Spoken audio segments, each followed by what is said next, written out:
today we have Bob Breen. Bob, I know you're very well known myself, but basically you're a professional martial artist with over 50 years experience. You began your martial arts career in 1966. You competed for Team GB in karate. In 1979, which has now become famous and legendary in the martial arts circles, you brought Guru Dan Inosanto. He was one of Bruce Lee's top students and friends, or for his first UK seminar. You're widely known as the godfather of Jeet in Europe. You've coached Team GB in Eskrima and went on to win 13 World Championships as a team. And then you've also trained actors for fight scenes, most notably Jared Butler and the rest of the cast. No, I didn't teach Joe Butler. I taught Michael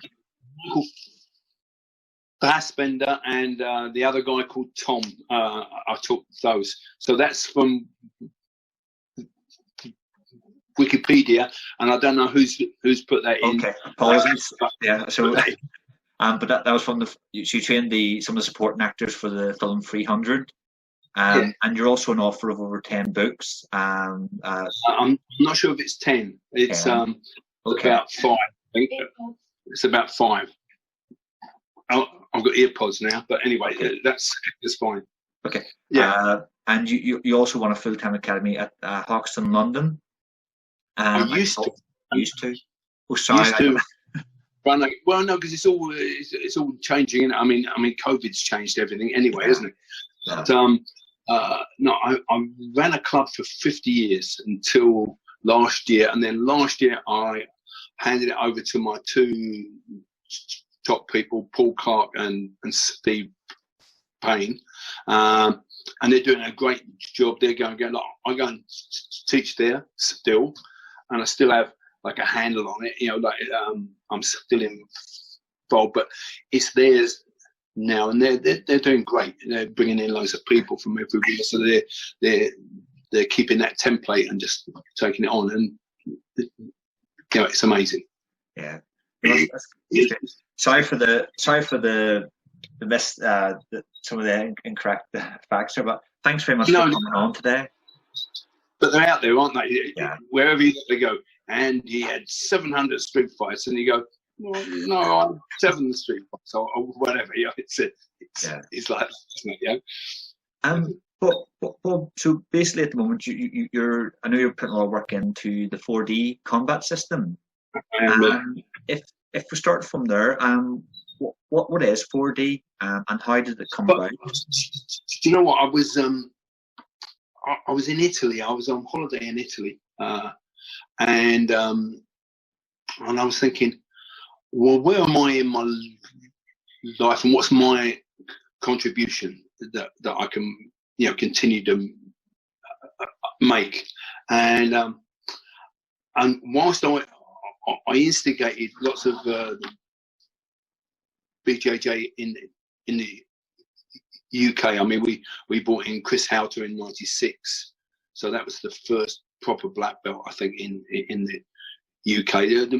Maybe there was somebody else elsewhere, but it was amongst the first, and I trained with the Machados and stuff like that. But because that was prior to my hip replacement. Basically, I just lay on the ground and people smashed me for 10 years, which was great for being stoical. But I was never going to be a BJJ player. And then when you have your hips replaced, it all depends on what you had, And I'd still do the ground stuff, but you're coming from behind in terms of your mobility. So I thought, well, why try and pretend to be the ground person, And also, I looked at it and said, well, what am I really capable of? And I thought I'm capable of all this stand-up. I've had gang fights. I've had quite a few real fights in my youth. I've fought in competition. I'm good at clinch. I'm good at and all that. And I'm good at weaponry. So I said, well, why don't I concentrate on the 4 elements of stand-up, which are striking, clinching, weapons, and group attack. Yeah, because I've experienced all of those, and I'm quite good at all those. And even then, I looked at it, for the average person, yourself or anyone, all of us, there's a millions of stuff out there, and everyone's chasing stuff, aren't they? Like, I've got a brand new technique off of here, and it's all unrelated, and it's like in a box called, something or other, and then you're getting punched in the head, and you're saying, oh, hang on, I've got that here somewhere. Hang on, I've just got to find it, and here's another one. Oh, no, hang on, just... So it didn't work like that. And also, how could you be good even at 4 things if they're 4 diverse things? It's hard enough to get one thing down. I think in a lifetime, I know there's a Tin Man Ching thing of the master of the 7 excellencies, like calligraphy, poetry, warfare, wushu, etc. But in my experience, you can maybe get 3 in a lifetime. You can be good at an instrument or something like that. You can be good at work, some sort of work you do, and have a family. But 3 is a lot to squeeze it into a life to get up to a high level. So I looked at it and said, well, why don't I have the same format for all 4 areas? So I've got like a template that I simplify it down, because I love Jeet Kune Do, and Carly in particular, he's fantastic. And I thought, well, I'm heading that up anyway, but how do I take that stuff that I got from Guru Dan, who's like an encyclopedia of stuff, and his approach, he's a Filipino in America, so he's a 2nd generation immigrant. So he's really interested in from a cultural standpoint, and it's wonderful, what he's done. He's made people embrace lots of different cultures, lots of different things. But mine was, I'd had experience in having quite a few fights, and I was attracted to Jeet Kune Do because of the functionality, first of all, and the reality of it all, coming from like those days when you're doing all this stuff and moving your arms around and doing this, and none of that worked. Even though I was one of the top people in that. I used to do 32 kata every day, and I was really like a purist in that, but it didn't work. And then Jeet Kune Do came along, and Carly, and that was great. But even in that, there's not a prioritized list in terms of, it's not prioritized in terms of function. It's prioritized in terms of, I don't know, just here's everything. So I looked at my students. I said, well, how do I help them? Because I think first of all for them is to be able to protect themselves and have a functional art. Anyway, if you're sparring every day, why do you want to have bits of it that are nonsense, or bits of it that you only get once you've done 10 years? How do I get you to be good really, really quickly? And how do I get you to have a master view of it? Not like it's a work in progress. It's you sort of like you jump loads of levels, because like in everything, I play the piano very, very badly, and I'm constantly looking for someone who's going to say, no, don't do that, that's a waste of time. Do that up to a point, but then you need to be on this now, and so that was it. 4 dimensions of combat: striking, clinching, weapons, group attack. 1 template, basically just sort all of that, and then take the all the stuff from Jeet Kune Do and Kali and filter it through that sieve. everything prioritized. What happens most first, what happens least last, and then it's alive. And also because I play jazz, I play a bit of jazz flute. I'm into that idea of improv, improvisation. So whilst we do fixed drills, you're going to do this thing, then we improv around it. And because it's set out like almost like the blues, there's a structure to it. Yeah. You say, okay, I'm going to use just this chord only. You're going to hit me with everything. I'm only going to evade only. Now I'm going to evade with hitting back as well. Now I'm going to only use my hands to block and parry. And I'm going to play that for half an hour.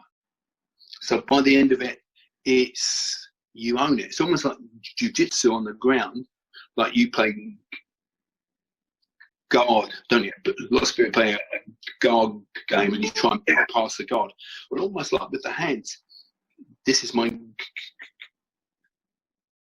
guard like this, and you're trying to come through or trying to get around it. And my whole game is to keep you in the box. We actually call it the box, but keep you in my guard all the time. So in some ways it's identical to jiu-jitsu. And I want you in my guard because you're here. You're always on my 12. I don't want you on my flank, And I do that with weaponry. I do that with clinch. It's the same thing. We still have this idea of the box. And then once you've got a box, I always talk to students. I say it's like I'm the three little pigs in the house, and I can be in the house and you can huff and you can puff and you can hit against mine, but I'm in the house. And then sometimes you're going to break the house. So therefore I can split that box in two, or I can fold it, or I can evade. And what's really interesting, we try to make it so it's really systematic, very, very systematic. So you just go, oh, this is so easy to grasp. Hard to do, but once you get it, I mean, I teach loads of people who've done 30 years of training, and they say it's just transformed their thingy, because it mainly simplified their options. Instead of having like 1,500 things they could do from anywhere, but they can't do any of them because there's 1,500, they go, there's two. So we try to reduce the choices down so it's really obvious, and it's great. But what's the best thing about it is just alive. You just say, you say, off you go, and and we test everything. So everything's like, if you can hit me, it's wrong. If you can't hit me, it's all right. So, and then we put it into a free play thing as well, working just that one thing. So at the end of it, you know that thing. You're not just like, you've heard of it. Oh, I've heard that Belfast is a great place to go to. You go, no, I've been to the old town. I've been there a lot. I like, McShanky's. I like going there for a beer. I understand it. I've actually been to Belfast a lot, and I still don't understand it. It's a strange place, isn't it? Yes. I'm beautiful. Yeah. One of my favourite places in the world, really. Because I remember you were over at David. That's another guest I had on recently, David Tony, and we were at the dojo. Yeah. And you were doing a seminar there, and definitely the material you were teaching it just blew you away. Everyone was kind of like walking out going, well, that was really good. It really connects the dots in a lot of ways. And basically you touched on a question I was going to ask you, and that was today. You just go on, if you go onto YouTube or even Facebook, and you show the algorithms that you're interested in martial arts, the amount of material, and it's all good material that you get hit with, it's so much. How did you obviously how did you manage all like information overload, like all these techniques and different arts? How do you balance that learning without being Yeah, overwhelmed? it's very easy. Let me just put these in because I think that speaker's playing up a lot. I'll just put these in and hope audio now. If I turn that off.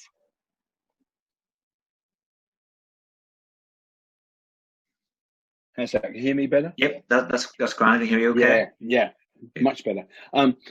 Yeah, I just, well, we just have, the template really sorts that out a lot, because you see lots of people say this is your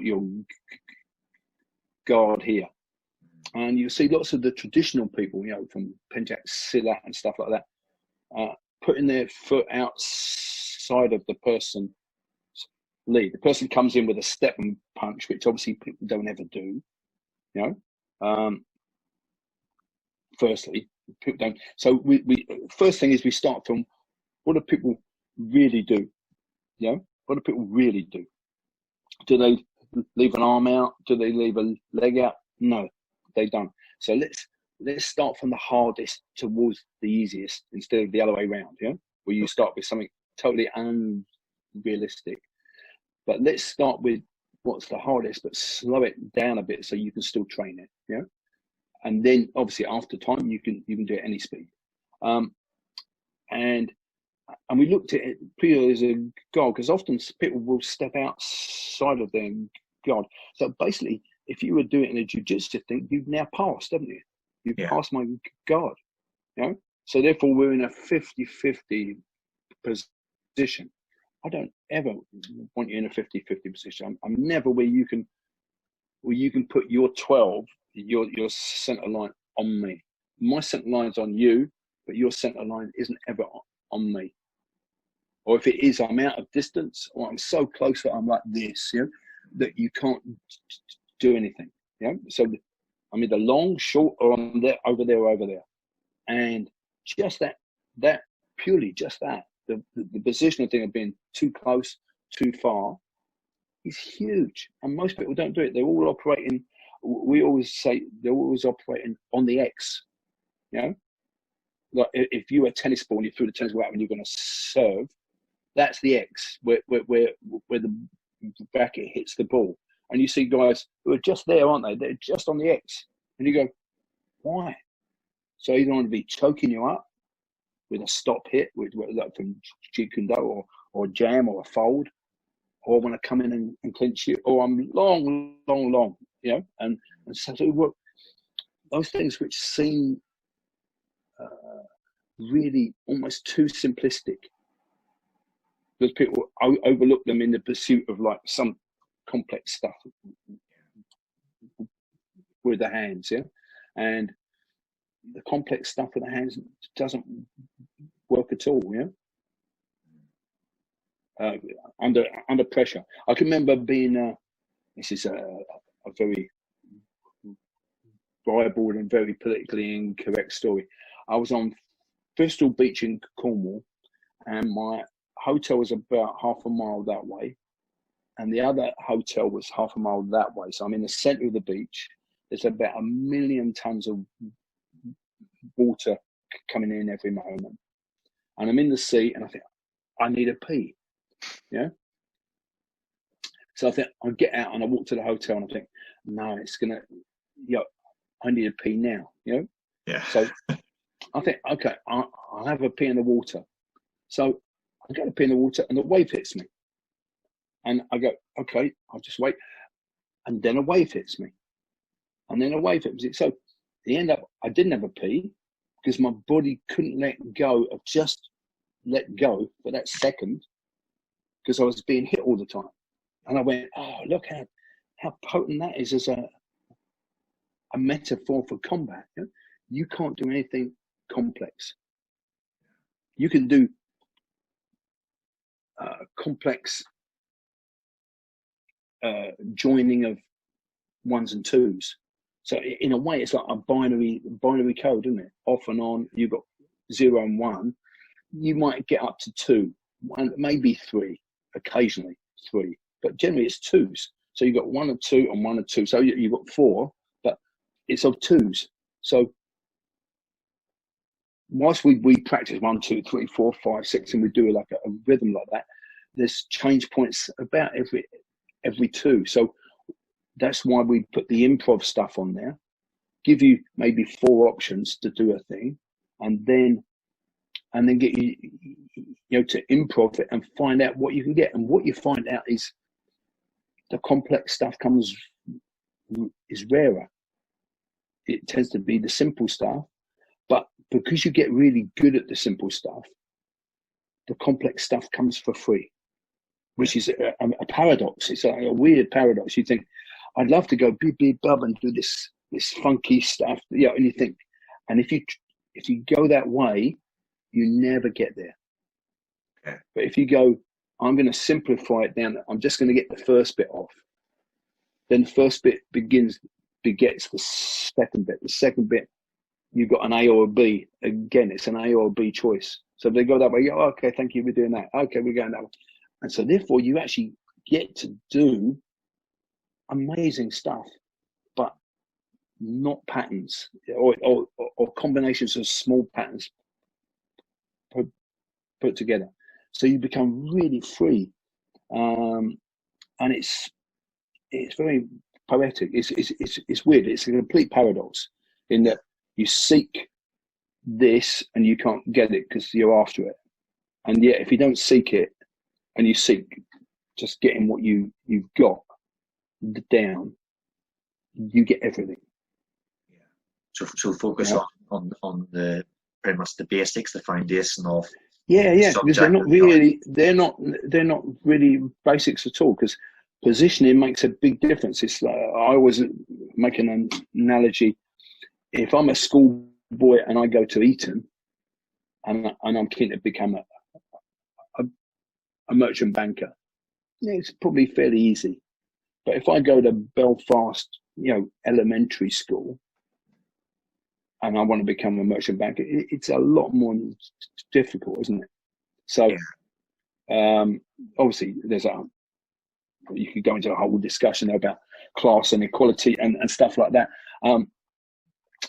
But you are where you are. You've got to start from where you are, and I'm here. So I'll just make the most of this. And it's weird. Why don't you let go of that wanting to do stuff and say, I'll just get good at whatever I'm doing here, which is a very Zen-like thing, isn't it? Yeah. You're not like looking for, you're not dreaming. You're just, oh yeah, it's like this. Okay, let's get that off first, so I can do everything off of that. Yeah? And I think it's really poetic, and it doesn't detract from Jeet Kune or Kali, because it's based on those arts. Yeah.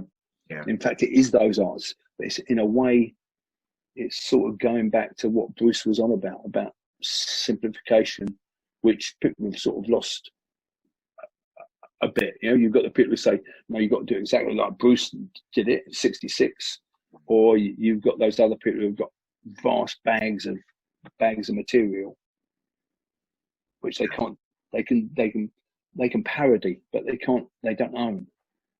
Yeah. And for me, it was always about ownership. I have it ingrained inside you. Yeah, I always think of that film that the Akira Kurosawa film that they nicked Star Wars from, which is called Hidden Fortress. Yes. Yeah. I forget the name of the but the guy in there, Toshiro Mifune, he's just adaptable. He's just totally adaptable. So when they attack him on horseback and he's only got a sword and they've got spears and everything, he doesn't care. He's just like, oh, okay. And then he comes in to all the other people's headquarters, and the guy says, what would you like to fight with? And he goes, I don't care. It's up to you. Whatever you choose, I'm still going to win.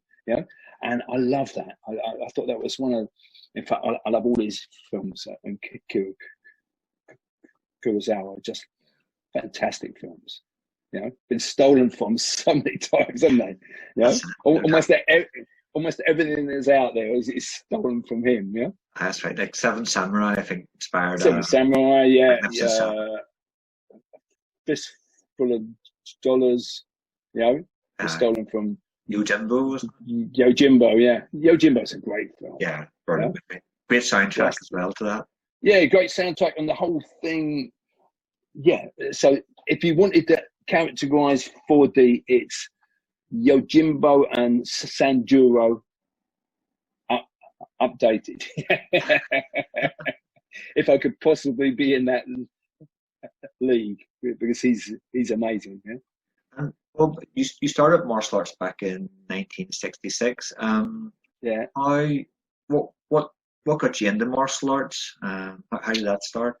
Well, we were all sort of into it because it was the 60s.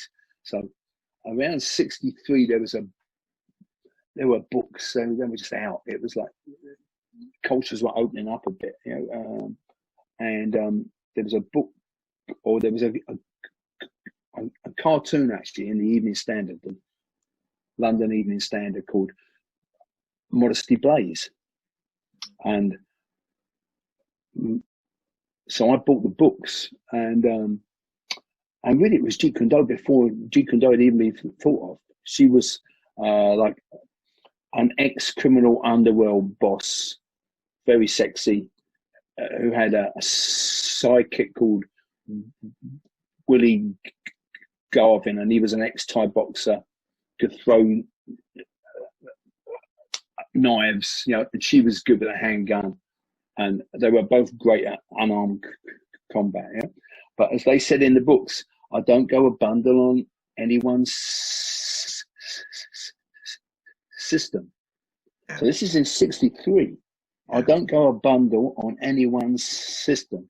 They've all got their strengths and weaknesses. Well, if that's not like Jeet Kune Do and MMA and everything. So this is in 63. So and they cheat, you know, they'd be doing fencing and they come off a line, you know, they come off the piste and stab the person in the neck, and the guy say, no, you can't come off the piste. Yeah, but I won. They go, no, you know. So there was that orthodoxy. So we're all into Odd Job and things like that, and James Bond. And then obviously I had a friend called Kia, and I think it's Kia, and he was at school, and he said he was doing karate, and he said, I'm an AFQ2, and I thought, what's an AFQ2? You know, it turns out it was an 8th Q, second class. So he was training at the YMCA, and I went up and joined him, and I saw Tatsuo Suzuki there. It was probably about 39 then. So, and I was 16. So, and it was like watching someone turn on an electric light. It was so fast, you know, like that. I went, oh my God, what's that? I have to have that. Have to have it. It was so I joined, got bashed, you know, kept getting bashed. Then went and joined him where he taught a bit more often. Then I'd be there every night. And I'd often go there, have a private. God knows how I afforded privates back then. It was about a third of how much I earned. I'd earn about £14 a week. I think I'd go and pay him £2.12 and sixpence for a private. Yeah? And then I'd go to evening classes, and I'd come back afterwards and train. So I was just training all the time. Yeah? And so I did that, and then I got my black belt in 1970. And I was one of the first black belts in England. I wasn't the first. Peter Spanton was the first Wado black belt, and then Tiki and people like that. And then I was probably about the 8th or something like that. And did was competition then something that you always thought that's something I want to progress into, or was it something that it was kind Yeah, of the option was given to you? well, back then you couldn't compete unless you were a brown or black belt, because Okay. it was considered too deadly. Because then you could groin kick as well at that time in the early days, yeah. And it was considered too deadly. But I really wanted to compete, and so I said, "Look, how do I join the team?" They said, "No, you can't join. You're not a brown belt. You're brown and black belts only." And I was a green belt, and there was 2 brown belts and maybe 2 black belts in the club. Maybe that was Sid and Ray, and yeah, maybe 3 brown belts and 2 black belts. And I said, but I just want to join. Anyway, one of the people got ill, so they said, okay, you can join as a green belt. And so I was in. I was fighting. I remember that one of the first fights I had, there was a girl who I knew, and she was going out with this guy that I was fighting. He was a green belt too, you know. And I remember her shouting to him, "Kill him, Billy! Kill him!" I was thinking, he just looked around and we both looked at each other and went, what the hell? Strange times, but it was great. It was lovely. And it was the school of hard knocks. It was just bare hands. There weren't any gloves, any pads whatsoever. And you were meant to control, but I mean, there wasn't lots of control. There was control, but there were loads of accidents where people would lose their teeth, or so teeth would often be flying. I mean, I saw more teeth lost then than ever. And obviously, people not everyone used to wear a cup, So I never had a cup ever. I did a couple of times, but I didn't like it. But people would regularly get kicked straight in the nuts and or punched straight in the face. And I can remember one time being in a competition having blood coming out of both ears, where a bloke would punch me straight in the face, and I was thinking, that can't be doing me any good. I've got blood coming out of both ears. And strange times, but it was fabulous, and I loved it. I absolutely loved it. It's all I thought about. And my parents used to say to me, because obviously I started to teach about 1970, maybe 1969. I started teaching, late 68, early 69, when I was a brown belt, to cover for Japanese who were ill, and I didn't want to do it. I just wanted to fight back then because I was 18, 18, and an idiot, who just wanted to fight, full of like testosterone and all the stuff that blokes are like, aren't they? You don't care. Oh, it's only a broken leg. It's okay. But I taught a couple of times, and I realised they were just getting taught badly because no one really cared. It was just cash. We're going out, we're getting paid. Who cares? They're gaijin, and we're all back to Japan next year or whatever. So they just didn't seem to care. And I was like, no, well, who's been teaching you this? This is rubbish. Like, this has got to be like this. You've got to. And so I attracted a following very, very quickly. And I realised that I loved it. I loved helping people. I loved teaching. So despite me thinking I didn't want to do it, I fell into it, really. And did you get much, my first club? Yeah, go on. Sorry, did you get much friction from your family? Were they supportive back then at that time? No. They wanted me to follow my brother-in-law, Rodney. Probably if they were alive now, they still would. Because he's a bit more of a conventional chap. He worked in the council. He had a nice job. He wore a 3-piece suit to work.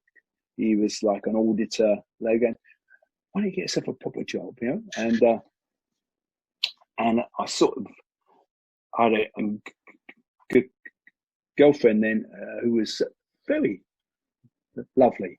She was a beautiful girl, but she wanted me also to get a proper job because she wanted me to settle down, maybe get a pub.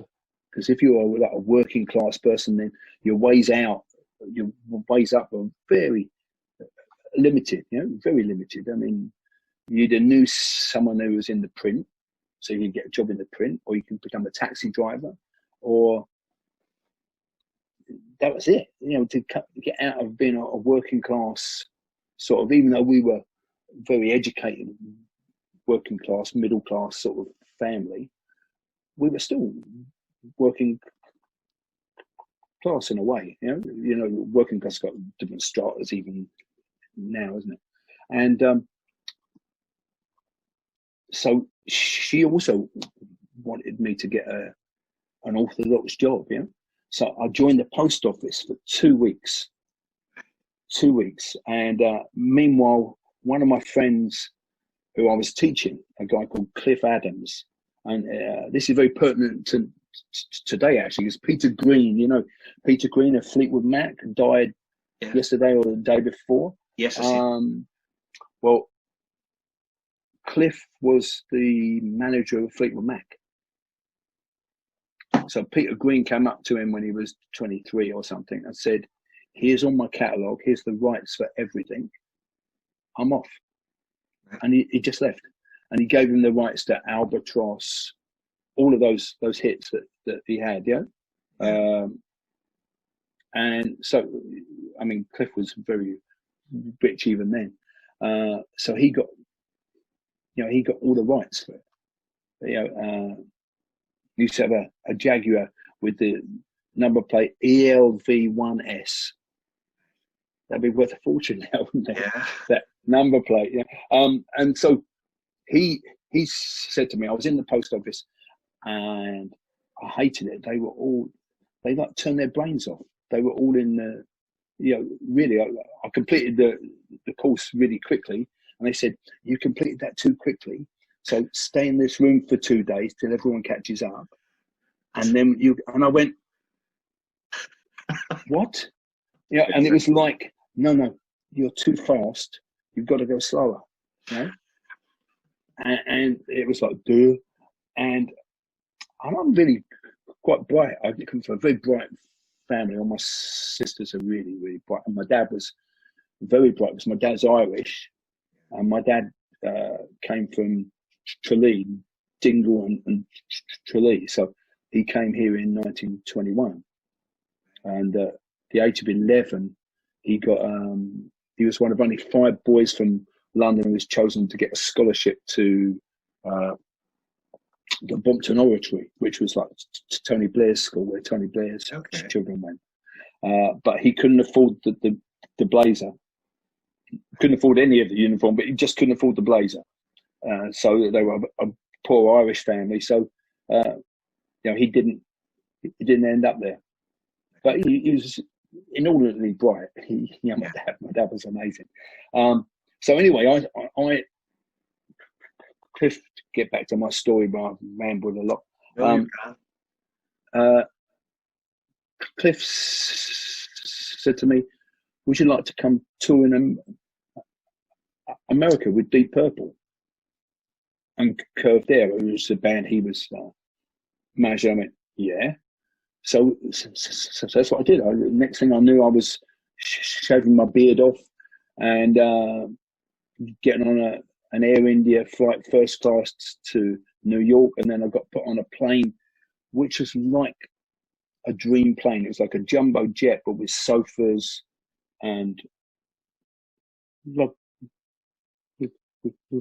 like a house party, really, but in the air.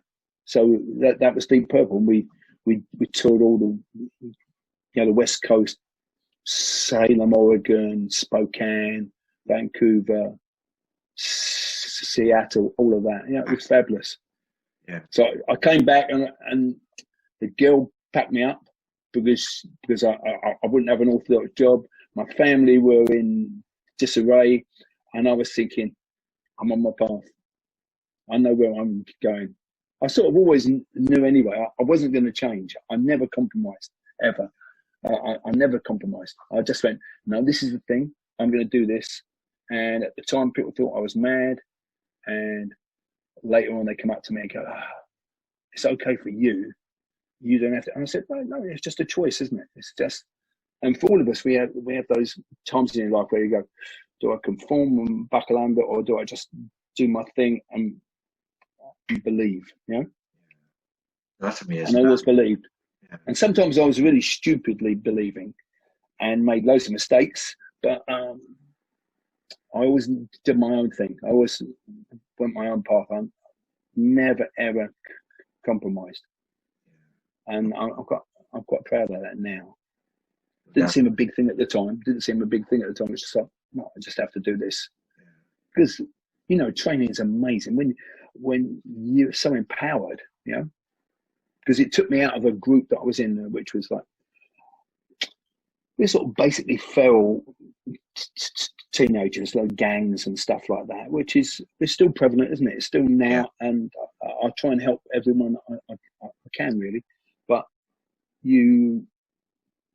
I was in that group, and they were into like stabbing each other and going for gang fights, and yeah, it was all right. We had loads of fun, but people were shot and people were killed, and it was like that. And then I found martial arts and art. I was into art all the time anyway. Right from being a child, I was like an artist. So this and art just collided, you know, they just like coalesced. And I thought, well, I like art. I'm quite like an emotional sort of person, a very spiritual person in that way, in terms of art, you know, kind of, there's a gentleness. But also like the warrior part, the other bit was like yin and a yang. So martial arts took me out of that group totally.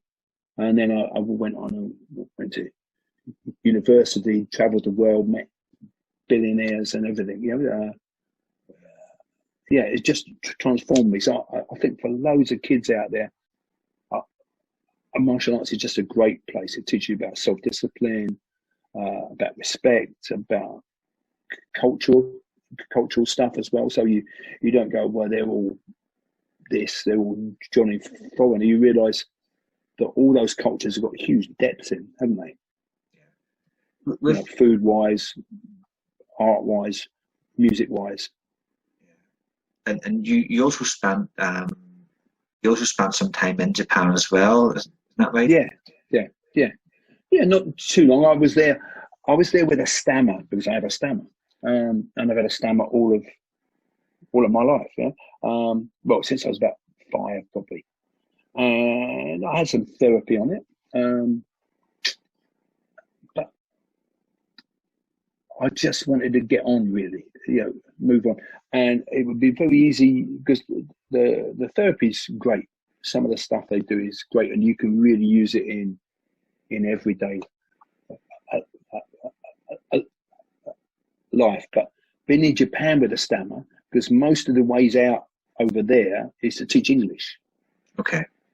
And teaching English with a stammer, so they don't understand you well at all. And then with a stammer, which puts big stress on you, I couldn't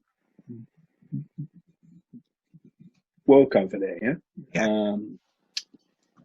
And so I was only there for about 4 months that I was there, but it was great. I did 4 hours training at least every day, 4 hours every day, you know, sometimes 5, you know, and we trained at Nichidai, which is like the Nihon University Karate Club, which is very, very, very, very tough, you know, tough training. And then we also trained with Gogen Yamaguchi at his school as well. And I met Drager. I met John F. Drager, if people have heard of him, who is a legendary ex-Marine who lived there, did all the traditional art. So got introduced to all of that as well. And it was great. It was a perfect time, really. How different was the training that you were experiencing in London? What I did there, what I did there was just loads of basics. I mean, we just did loads of basics. We do thousands of front kicks every day, you know, thousands. We do up and down, then we do them on the spot, then we do them with iron boots on, then we run, then we spar. Then we do conditioning, we do maybe an hour or 40 minutes of doing like jumping over things and push-ups and stuff like that. Then we spar. So that was 4 hours. But by the time I came back, I had a front kick, which I didn't even own. It would go out, get blooded, and come back, and I only see it coming back. It was amazing. It was like had a life of its own. Yeah. So it was great. So I fought for England and all that. Then, well, I was fighting internationally before then, but that's the time when we beat the Japs. Then. What did that feel like to defeat the home nation, but that created? Oh yeah. It was great. I mean, the first person I came out to, I kicked him so hard in the stomach, and I didn't even punch him in the face, but his head hit my hand, and I got warned for too hard. Yeah, but I bent him in half with a front kick. It was lovely. And then the second guy was a much tougher thing, and we clinched and we fell on the floor. And back then we had concrete floors, so I smashed my head on the floor, and I was unconscious. And they gave me the smelling salts. Are you okay? Okay, off you go. So it wasn't like today. You got a head injury, you've got to stop. It was like, oh, you got a head injury. Are you okay? You're awake. What? Get up. Off you go. Boom. And then we back on it again. And I think that night I went out partying afterwards. Yeah. So yeah, but I've now got a little bit of double vision in this eye, just a little bit. Fortunately, it's okay. I can still drive. And they said, "Oh, no, it's probably from a head trauma." Back then, yeah. I went, "Oh, okay." I had a few of those. Lovely. It was great times though, to be alive. Yeah. Yeah, no, definitely. When you were training the Team GB for the karate competition, did you set down like a training regime for those guys to follow, or was there? No. We were all just individuals, and we just turned up and fought. It was like we were all teammates. We all trained together, and we all trained hard, but we were all individuals. It was much less organized back then. It was like guys would turn up and fight, and then sometimes they might even go to the pub and then fight. It was like very amateur. There was none of this. Here's my 8x10s, or here's my Instagram. I can remember we did a thing called the Pasqua de Budo, and there was a guy there. I can't remember his name now, and he was a capoeira guy, and he was under Cascos, and he had 8x10s of him, and postcards of him that he could hand out. He had all his publicity sorted, and we were like, "What the hell? What's that?" Because it was just like, you just go, "Where are you off to today?" "Oh, I'm just off to have a fight," and you go, "Okay," and then you go and get bashed. You come home like with, your nose smashed or like your lip hanging out, and you go, "All right, off to the pub," and it was very sort of, it was just ordinary. Yeah. Well, but I think, actually it was beautiful because it was ordinary. It wasn't the, now everyone's on a career path, aren't they? We just did it because we loved it. We just did it because we loved it, really. And what, I know karate today, I've never trained in karate, but I do have seen a few different documentaries, different masters on, and the art has definitely a lot of substance to it. I know a lot of arts go through this. What do you think the issue is with karate from when you were doing it to where it is now? I think it got lost, because that's why I left. We were doing stuff, and then I met Dan, and I went, and we were changing anyway. I was changing. I was always ahead of the curve. We were grappling. 1970, I had a top judo guy in the club, and he was a boxer as well. So we were grappling even then. Excuse me.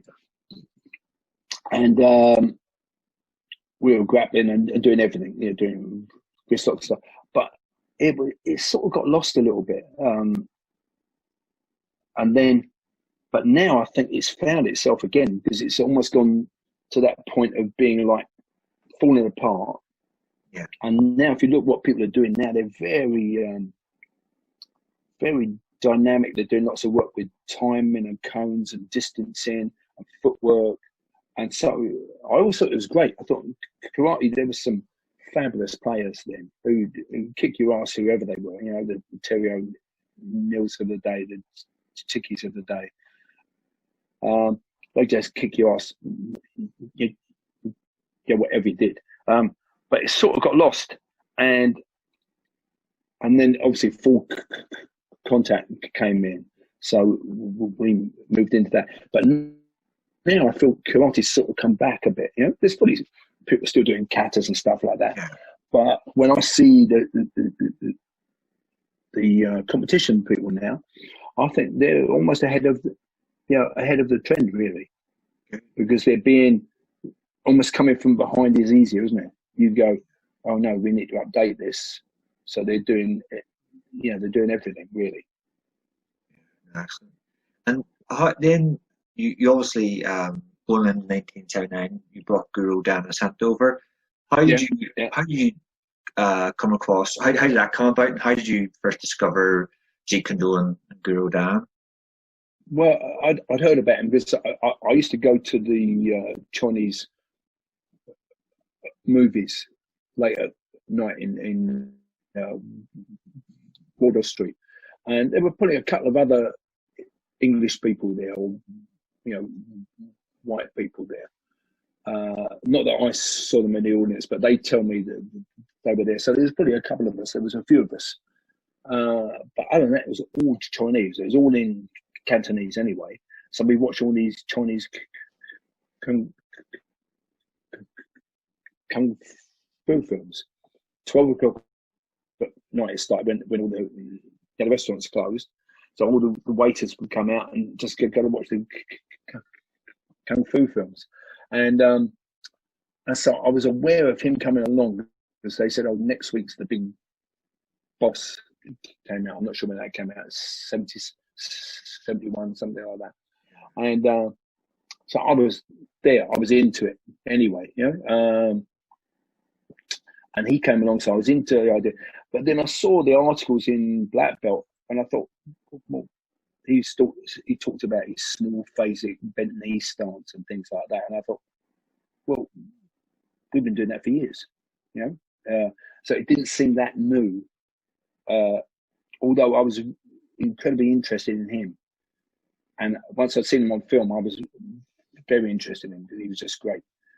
But what he was doing, I was sort of interested in. Although we were we thought we were sort of doing that thing anyway, because we were integrating. We were doing like judo and grappling and on the ground and 2-on-1. We always did crazy stuff. We were always like pushing the boundaries and doing like a Modesty Blaze approach to fighting. We say, I'll throw ball bearings at you from a catapult, and you're 20 feet away, and you've got to get to me and hit me, And we go, yeah, okay. And it's just madness, absolute madness, I'll throw these things at you, the table knives at you. You've got to dodge them and get to me. It's totally hazardous. It's mad, So I was interested in Jeet Kune Do and the arcs, but I thought we sort of were more or less there, And we did. We had all the bits, and then in 1978, a guy came to fix my phone from BT. He turned up on the door, and I said, "Oh, you're here for the phone?" He said, "Yeah, and you're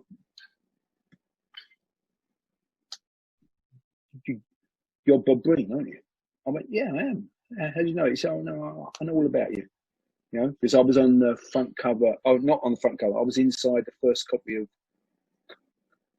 Combat magazine, and I sort of instigated that. So, but we can talk about that afterwards, maybe. And so he said, "Well, I'm called Jay job in, and I teach a screamer. I said, oh, I'm interested in a screamer.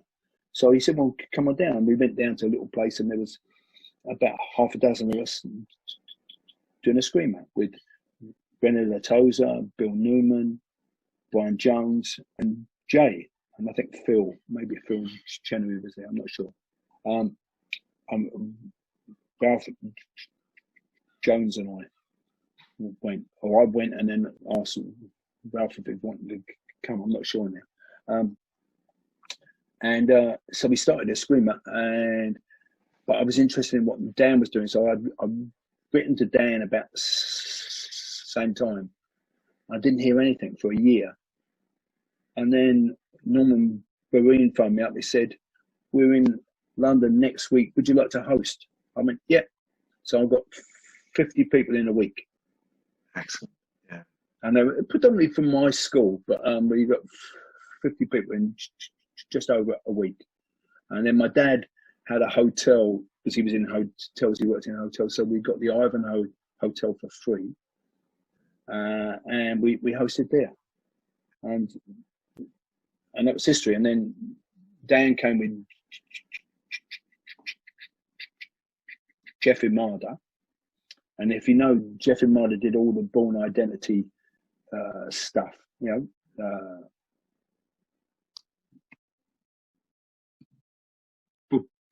Book of Eli again with Denzel Washington.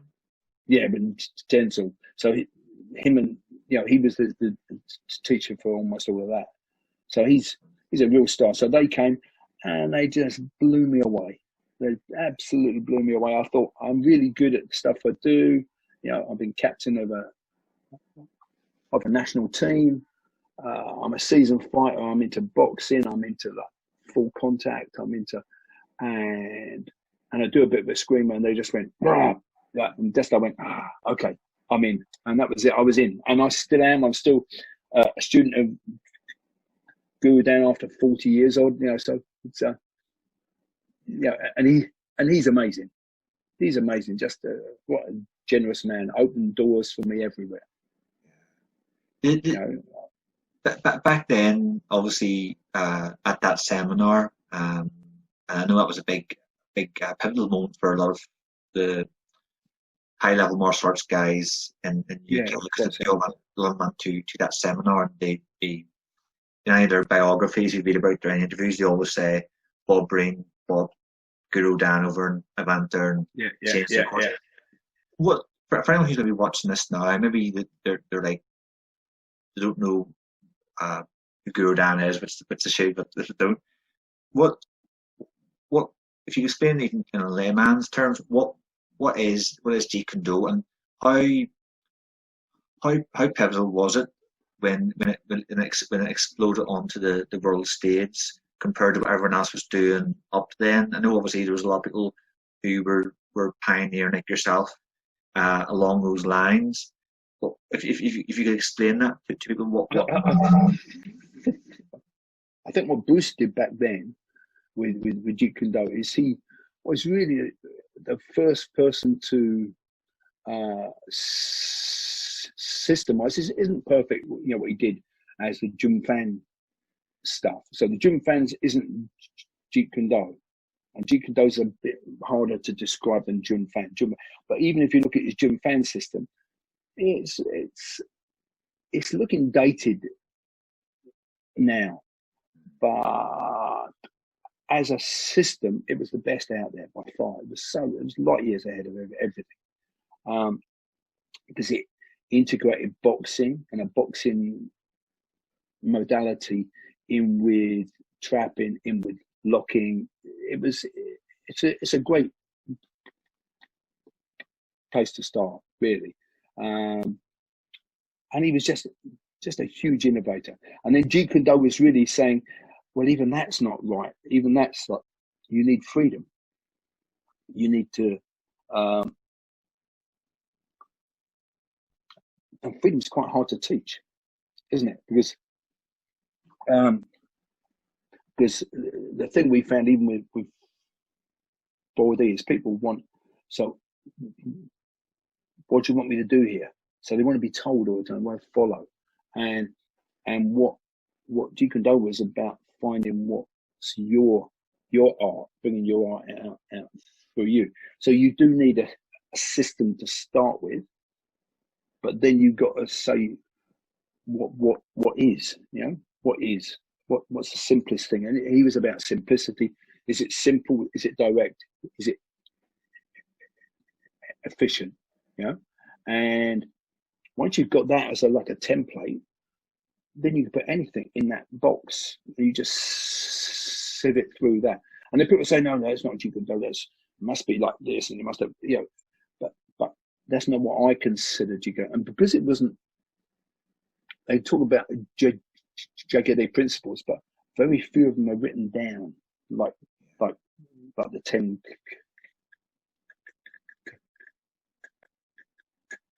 commandments. It's more like a direction, you know. Is it go this way, go towards freedom, where you express yourself, yeah. And so you express yourself with boxing, Thai boxing. They could all be Jeet Kune Do. And I think his influence on everyone, about Muhammad Ali, Senchai, Hickson, they've all been influenced by him, yeah. But basically, it's about expressing you. Yeah. You know, and so not being a carbon copy. No, because you can't. You know that. Do you know, it's like learning a phrase is like, this is a phrase, est-ce que vous allez à Lyon? You know, but if I'm not going to Lyon, then that doesn't work. You know, it's like they don't fit. They're good places to start, but you need a language. So you need a language, and he was about. Yeah, it's really hard to describe, really. And in me trying to describe it, I'll probably do it justice. First thing is to read his book, The Tao of Jeet Kune Do. It's a good place to start, I think. But yeah, he just said, no, let's go. Let's be effective. You know, let's be functional. I think the old takes of Longstreet, if you've seen that, Longstreet, the TV series, those are great. You know, he's talking about, I talk about that even now. We were doing stick fighting the other day. I said, no, you're pushing the stick, right? You've got to let the stick drag you. The stick's alive. Let the stick go, because it wants to go. Have the thought and just let the stick go. Don't inhibit it. You know. So he talks about that in Enter the Dragon. You know, about, you know, it doesn't have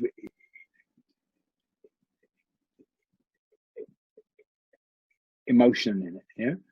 Yeah, emotional content. So we were talking about that as well. No, this is just you wagging a stick. Now they want to, like, where am I? I'm hunting you. You know. So now I just let the stick go. I have the thought, and I go, and I'm sort of empty. You know. And then I follow it. I don't. Otherwise, the timing's just wrong. So he's talking about all those things, those nuanced things, which just make all the difference. Yeah, and he was on a really high level, really. So he was into all that. You know, yeah, fantastic stuff. Hard to describe. Yeah, it's. I think in my own journey and understanding Jeet Kune Do, it's sometimes you ask, what is it? And you're trying to be obviously be accurate in what you're saying and not misrepresent what you're trying to put across. But yeah, absolutely. It is quite. But I know what it's not. Yeah. You know, when I see stuff, I go, no, that's not it. Because you're just doing stuff. They're doing like sequences, and I see loads of people everywhere. And even the top Jeet Kune Do has become replete with like classical mess again. You know, what Bruce was against, classical mess. Like, you need to go here and here, and they're going to do that, and you're going to come here. You can move the arm out, and I go, in which universe is that happening? Because that's not universe that I'm in, you know, they're all in dreamland, yeah. And for me, I just wanted that poetry you get when you're in the moment and you're in the groove. It's almost like a band being in the groove where they don't need to tell each other anything. They just, oh yeah, you're going to go there next. Oh, I can feel it. You know, and it's a feeling thing, and it's really deep. But you can teach that. But you teach that by going back and doing the fundamentals really, really well, and realizing all that stuff that's just subtle. You know, so it's quite like Taoist in a way, you know. Like you know, the void and the Tao is odorless, powerless, colorless. Yeah, it cannot be stopped. You know, it's a bit like that. No, it's definitely even today's world of martial arts. It's still very poignant, very deep, very deep. Yeah, absolutely. I think spiritual in a way, if I'm honest. No, it is. It's a way of looking at stuff instead of, I don't know, we as human beings love to put everything in a box, don't we? Because it's easier to understand if it's in a box. And it's sort of, you only free when you take things out of the box and let them, I don't know, it's very difficult, very philosophical. And as I haven't had my breakfast yet, I'm probably not up to it. But the thing is, you can feel it. If you're training properly, it's just got a different feel to it. It's just, I'm doing Jeet Kune Do all the time. All the time. I love Kali, and I'm probably expressing my Jeet Kune Do through Kali, you know? But I'm always thinking, closest tool, closest target. What's the simplest? What's most effective? Why am I doing that? Because again, the same thing about the beach thing. I don't really want to be thinking. I don't want my forebrain to be thinking. I want my body to be reacting, and I'm watching it. It's like a void. I'm in the audience. Yeah. You know? And then I'm watching myself do stuff, and I go, wow, look at that. Wow, that's amazing. I didn't realize you could do that from there. You know? And that things are happening that I've never done before. Just because it's the relationship between the two of us. Yeah. So you know those things where you've got a girlfriend or a partner and you're always arguing. So it's down to, there's something between you, isn't it? There's you and her, or you and him, or whatever, and you create this thing in the middle, which can be very and then you drop them and you go with another person. It's lovely, and you go, oh, so why is that thing different to that thing? Because it's still two people, but it's the interaction between the two of you. And so there's this thing which is amorphous. It's not you can't grab it, but it still is, isn't it? So saying when you're really there, it's just poetry. It just works, and you're faster, quicker. I can remember we did a thing when we did the tour of Italy, the Pasqua del Budo. We used to spar all the capoeira people before going on, because they like to box, and they're all Brazilians, all super fit. So I boxed all of them, beforehand, before we went on to warm up, and so we were going to go out and do a knife thing, and then there were two guys from Belfast, Mickey and I can't remember now, Bobby, who did the jiu-jitsu, and there's fabulous. They did a fabulous demo. I used to love to watch it, but it was rehearsed, and I was definitely into Jeet Kune Do and freedom then. So I said to Sabu, was my partner, look, just go out. We'll start with that, and we'll end here. Everything in the middle is just play, you know.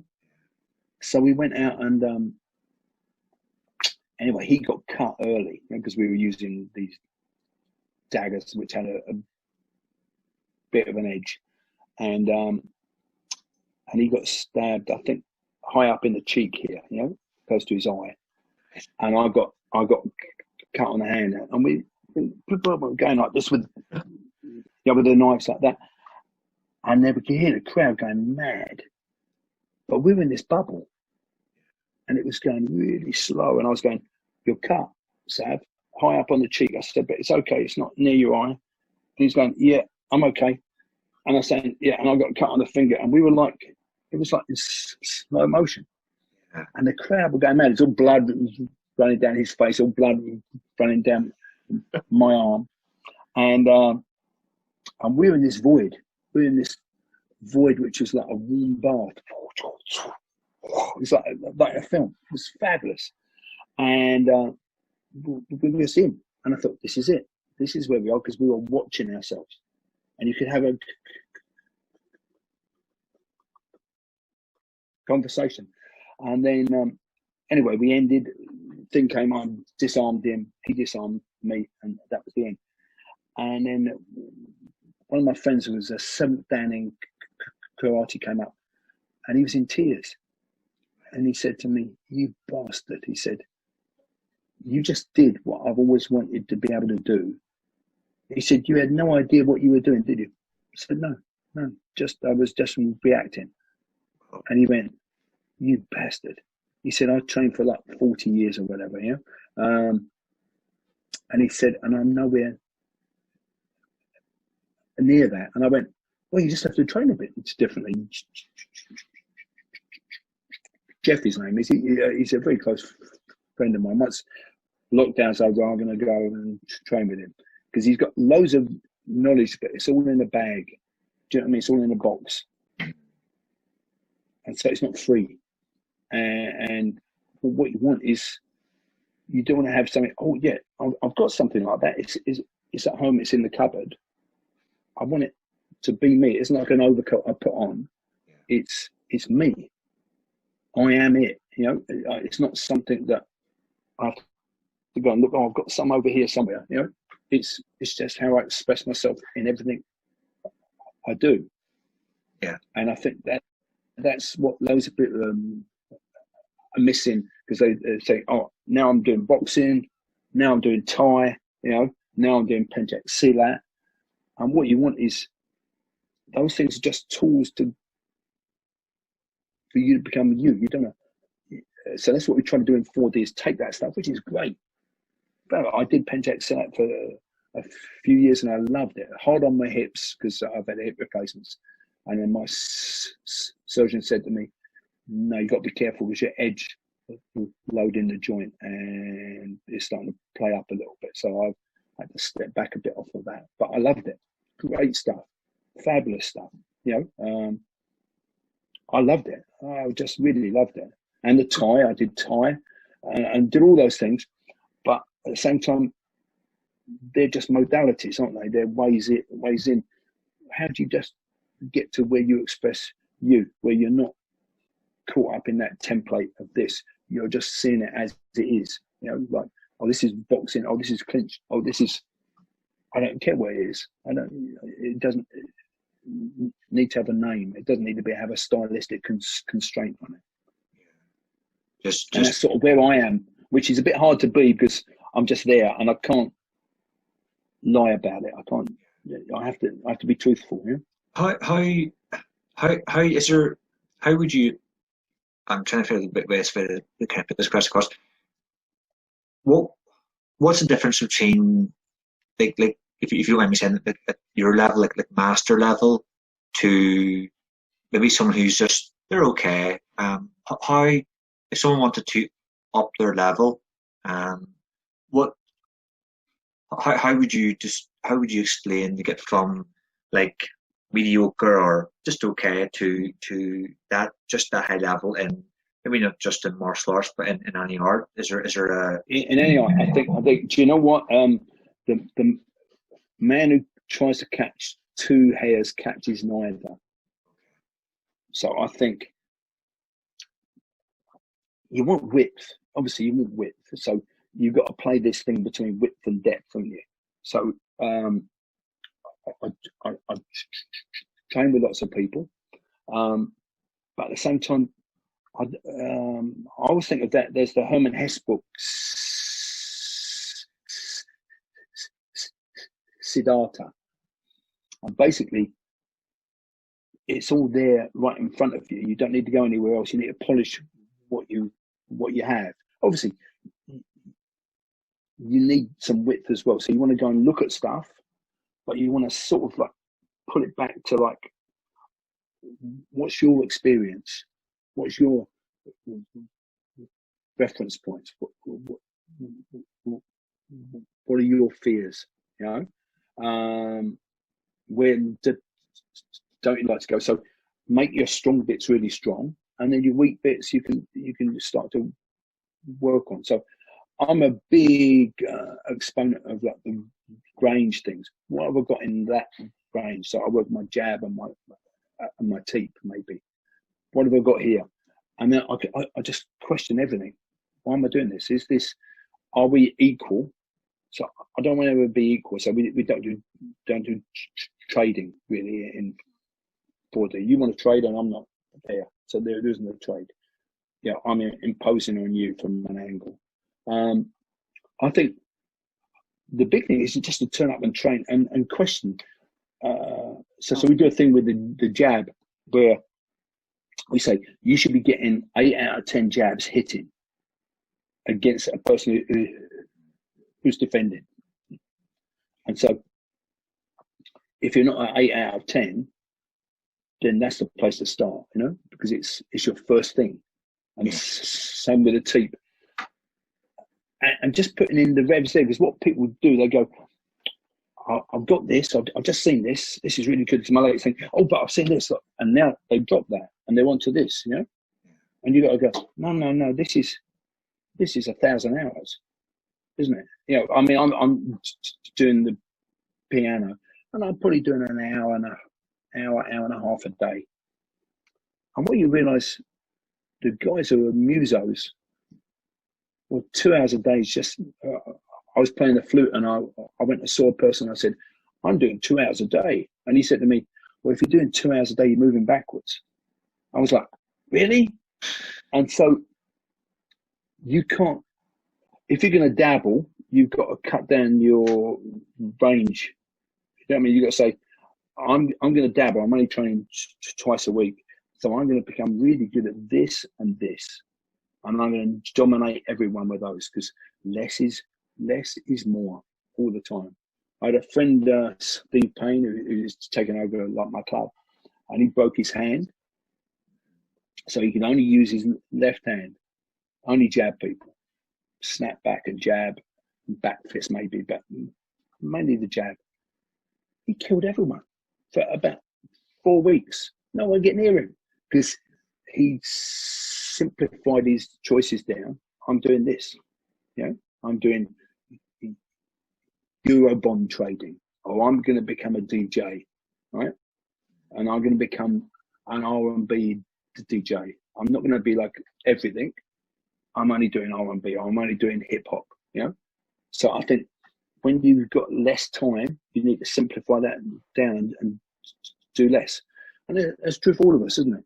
You know, all the different push-ups I could do, the hands together, but then what happens with all of that is you don't do any push-ups because you're saying, well, should I do the hands together? Or should I use handles? Or let's go on the internet and check out. There's a different way of doing that. They do. Oh, that's Hindu push-ups. I'll write that down. And that's all energy you could have done just doing normal push-ups.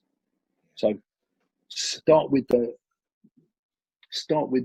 what's in front of you, where you are. You are where you are. You're not where you want to dream to be. You're here, aren't you? So I've got bad hips, so I can't run. So I bike, you know, or swim, yeah. And And because of my hips, I still do my squats and things, but there's some things I can't do. So I go, okay, I can't do that. And actually, in a way, I think my handicaps have been my strength, because I spent that 15 years being crippled. The 4D came out of that, really. I think I'm getting extra tea. Look at this. This is marvellous. Thank you. Go on. Just Go service like with a smile. Yeah. Yeah, I just think, we're caught up in a world of everything. Yeah. Yeah, of probabilities. Oh, you could probably do anything that you wanted, but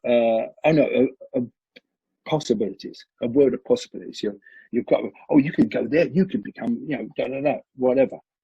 And so therefore, you spend all your time going, oh, shall I go there? Shall I go there? Shall I go there? And you're confused, and you just you need to say, no, I'm doing this thing. I'm going to do it really well, and that's my own reward just for doing it. Just I'm going to do front kicks. I'm going to do 50 front kicks a day. That's all I'm doing, because that's all I've got time for, because I've got 3 kids and whatever. But I'm going to do 50 front kicks, but they're going to be great front kicks. And every time I can do extra front kicks, I'm going to work jab and front kick. I'm going to work cross and front kick. Yeah. And then you're happier, aren't you? Because you're not caught up in this. We're all caught up in this big choice thing now. Do you follow him? Do you follow him? Who do you follow? Oh, I heard he's going that way now. Oh, no, we're not doing that, because there's Bukti Nagar, and is it? Oh, Bukti Nagar is better than Sevak. No, Sevak's better than Chimandi. Oh, Chimandi, no, Thai boxing. Look, shut the hell up. It's almost like clamour, isn't it? I think you are where you are. Start there, and do your passion. And sometimes life's in the way, and so you can't do your passion the way you want it to, because you've got like financial constraints. You have to have a job. But every time you have a tea break, you could do some squats, couldn't you? Every time you have a tea break, you do 50 front kicks, and you can work your way out, because those 50 front kicks, people go, oh, would you teach a class? Oh yeah, I would teach a class. Oh, you taught such a good class, that would you teach 3 classes now? And then, because honestly, that's what happened with me. I just looked after people because I cared. I really cared about it. It was no, this is like the truth, that you have to do it properly. And I looked after people, and so one time they had a Japanese teacher back in my karate days, and I got a deputation came down from the club, said, no, we don't want the Japanese teacher. We don't want any of that stuff. We just want you, because you care about us, and you tell us the truth. Because I said to them, guys, you're all green belts, but you're all shit. And they were like, oh, you can't say that. And I said, yeah, but it's the truth. I said, look, whoever's giving you a green belt, it's not a real green belt. I said, you need to be like, this is what you need to be. If you're going to be a green belt here, this is what you need. And I don't know if I've changed. because why not be the best we can be within our constraints? Because you can't have everything. The same with me with the hips. I'd love to be flying around and doing high kicks, but it isn't going to happen. So I do what I do. So that's why I've got the 4 dimensions, because I'm good at that, and I know truths there that I can help others with. Sorry, going into the hips. I remember my first kind of JKD training coach / training partner, Davey Weller. He used to always talk about yourself, and I think Davey, remember, he went to a lot of your seminars. He always talked about you check out Bob Breen, and you mentioned about the issue you had with, I think it was arthritis in both hips. Could you tell us a bit about that? Because that's something I heard a lot about, and what happened, and I know you came up with some unique ways of training around it, or circumnavigating that issue. Circumnavigating is a good way to describe it. Well, I'd always been ill anyway as a child. I always had bad guts. We got mad Irish genes that only seem to accept meat and salad, and we don't eat carbohydrate. The whole family's a bit like it. I'm probably the worst. So if we eat carbohydrate, we all get ill. Yeah. So as a kid, I was always ill with gut problems and ear problems, but they all came from eating, basically. So I always had a few problems there. And then in my 30s, I was really fit. I was doing like what was known then as the Carrymore International Mountain Marathon, which is like a fell running thing over 2 days. Yeah, and I was one of the first people in the UK to do triathlon, because I was in LA in 1980. When in the bookshop, there was one book. It was the first book out on triathlon. So it was in the dark ages of triathlon. You know, and it was only in LA. You know, Sally something or other written. I'm not sure if I have it on my. No, I don't have it on my bookshelf. And so I came back. I started triathlon. I'll get into that. So I went to the pool, died in the pool on the first day. Went there January the 1st. Did about 25 meters in the pool, like dragged myself gasping out of the pool. Went, oh my God, I'm just crap at swimming, aren't I? So I turned up every day and went swimming, and I gradually improved. And then I met a guy called Bob Breen, who was an England Masters swimmer, and he was a terrible bully, and he bullied me into doing triathlon, to becoming a good swimmer. Meanwhile, I was doing the bike, so I was doing 200 miles a week on the bike, and my running got up to doing 6-minute miles for 10 miles. So we do 10 miles in an hour, which is pretty good. Not world class, but it's it's up there. It's like club level, isn't it? And all without a trainer, just doing it myself. And I felt amazing. I felt I was either training or I was asleep. And then I do my classes in the evening. And then I started getting a pain in my back. And then I went and saw an osteopath about it. He said, well, order your chair. He said, because you're going to be a cripple. And I was like, no, rubbish. So I didn't ever order the chair. He said, because the hips falling apart on this side. He was one of the top osteopaths at the time. So I did everything I could. Changed my diet, did this, stretch. But eventually my hips gave in, and I was sort of crippled for 15 years. And then, so I teach still, but my gut was out. I was very unhealthy in the gut. And meanwhile, I was teaching and coaching, world-class people. Well, they weren't world-class when they came, but by the time they left, they were, So that was like the Pat O'Malley's, the Krishna Godanias of the world, Lee Bander, John Harvey, all those people are very known for stick stuff now. All of them, Simon Wells, Simon Burgess, but meanwhile I was sort of ill, and so I was struggling. Every day was like climbing up a hill, really, and then my hips were really bad. So I had two things. I had my gut problems, which my blood was very unhealthy and very inflammatory, and I had the hips as well. So I had zero energy and bad hips. I could hardly walk. So I'd get home, and to get in the door, we've got a lip. It's about an inch, and I'd have to put one foot down, lean forward onto the jamb, lift the other foot over the inch, and then lean over and get the other foot in at the end of the day. I could hardly walk, but I still went to France and taught, went to Germany and taught and did that. God knows how. And I didn't take any pain thing. But so we used to do training like this. We'd get, I'd say, well, I can't move really. I could walk slowly.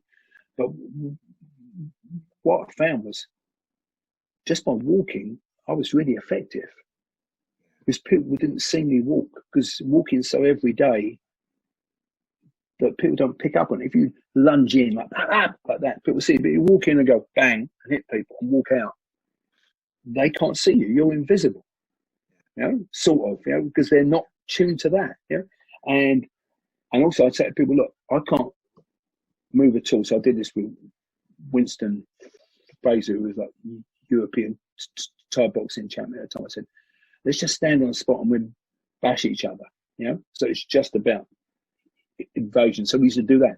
And that sort of thing. Or we do the laundry basket. I'd get them to put me in a laundry basket so I couldn't move my feet at all. And then I'd get them to attack me with like knives. So we do like knife defense. And then what you realise is you've got this sort of huge potential within you. You don't need, so again, to go back to the other stuff, you don't need more. You need to look this way, So we realise just in how much you can move without moving at all, without the legs. So in 4D, we call that the space within space, because you've got this space that you take up. But it's almost like in a house that you've not been up into the attic, or you've not been over there, Oh, we don't know, we can go in that room, that's the best, And can I twist? And so this whole thing started to develop then, because I had less I was capable of. So I realised I can control you a lot. So the manipulation became really important, which is inherent in Carly anyway, because Carly's very replete with manipulation stuff. But the trouble is, it's all done ballistically, and you can't get there learning it ballistically. At speed. You've got to learn it in clinch first. Once you can do it all in clinch and it's slow, then you can do it ballistically much easier, because you've seen it all the time. You're it's like a tune. You're learning that tune slowly, and then you can play it fast. But you can't learn it fast because you get caught.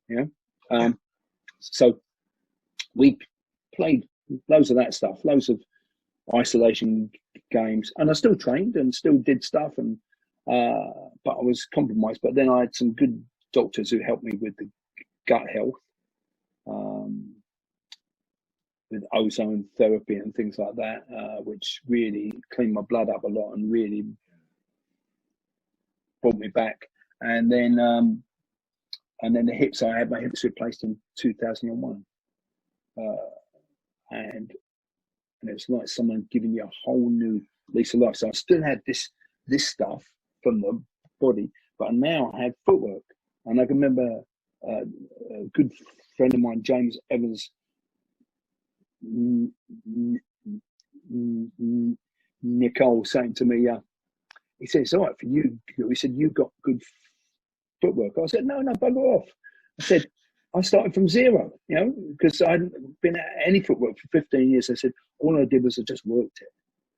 I did my drag step, my sliding step. I did my L step. I did my triangles, and I just worked it, And now I've got good footwork. I'm hard to catch because I'm always off on an angle. But just like everything, I just worked it. I stood there like, let's do this. Let's just do this. Let's not do anything else. But I'm just going to work that all the time. I'm working that all the time. And then you get there bit by bit, don't you? You build that brick first, then the next brick, then the next brick. And I think anyone can do that. It's not rocket science or genius. It's just building blocks. And you can't do it quickly. Yeah. Build up over time. Yeah, build it up over time. And also just enjoy the journey, really, of taking that thing. Say you've got a jab and cross, and you go, well, now I'm going to move jab and cross forward and back, left and right. Now I'm going to L step it. Now I'm going to curve it, jab and cross, bob, jab, jab and cross. And you go, oh, I've got a whole game there. I've got hours of training just doing something simple. Yeah. And then being on the front or being on the back. So I'm in two different spots. hidden depths, because people always want the next technique. When this is the next technique being slightly back, this is the next technique being slightly, this is the next technique being slightly off the angle, you know, and hitting them all the time. Because once you're hitting people all the time, life really gets simpler. You know, really simple. You just go, oh yeah, I'm doing all right here, so therefore you can do all that funky stuff just happens for you. And I'm sure I try to apply those principles to everything, to music, life, everything. It doesn't always work. And also, I'm still like everyone else, attracted to the width. You know, those capoeira people who fly around the room, and you know, I still like to do that, and so that's on my curriculum. But I know what I know as well. You know, it's difficult, isn't it, being a human being now? During those 15 years, yeah, was there any low points where you thought you felt like maybe giving up, or did that never come into the equation? No. I'm a Breen. So my granddad fought in the First World War. No, my granddad walked from Tralee to Belfast, caught the coal boat from over to Liverpool, walked from Liverpool to London, laid roadblocks for 2 years, went back to Tralee with some cash, bought his wife and my dad over. I think he did the walk again. I think he did the journey twice, and then he brought them over. You know, so, and then he was in the Second World War with my dad, and they had to kick him out of the army because he was too old. They said, "Look, go away. You're 50." So it's in the blood. We're all the same. We're all a bit like dogged. It isn't anything to do with me. It's just genetics, you know. No, I always thought it's a bit like a holy quest, isn't it? You're down a hole, and how are you going to deal with it? I can remember one whole bit. I was in Tottenham Court Road. I come out of Oxford Circus, which for those people who don't know, London is right in the centre of the shopping there. And I was going to walk to Tottenham Court Road, which is about a mile away. And I got halfway there, and my hips were killing me, and I was just dripping with sweat. And I remember thinking, I have to go and eat somewhere. I have to go in a shop and just sit down for half an hour. And that used to happen a lot.